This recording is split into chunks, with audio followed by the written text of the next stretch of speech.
Good morning. আজকে দুপুরের মেনুগুলো দেখাবো। আজকে সকালে যে রান্নাগুলো করেছি সেই রান্নাগুলো দেখাবো আপনাদেরকে। বন্ধুরা দেখুন, পেঁয়াজ দিয়ে আলু দিয়ে একটা তরকারি করেছি, ট্যাংরা মাছের ঝাল পোস্ত বাটা দিয়ে করেছি, মুসুরির ডাল করেছি, আলু করলা চচ্চড়ি করেছি পেঁয়াজ দিয়ে, আর হচ্ছে রুই মাছ পোস্ত বাটা দিয়ে মাখা মাখা করেছি, আর ভাত তো আছে। এই হচ্ছে আজকের দুপুরের মেনু।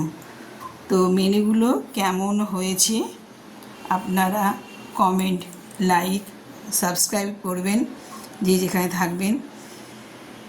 ঠিক আছে বন্ধুরা, আজকের মতো এখনকার মতো ভিডিওটা শেষ করছি, পরে আবার দেখা হবে। ঠিক আছে বন্ধুরা, ঠিক আছে, এখন শেষ করছি ভিডিওটা।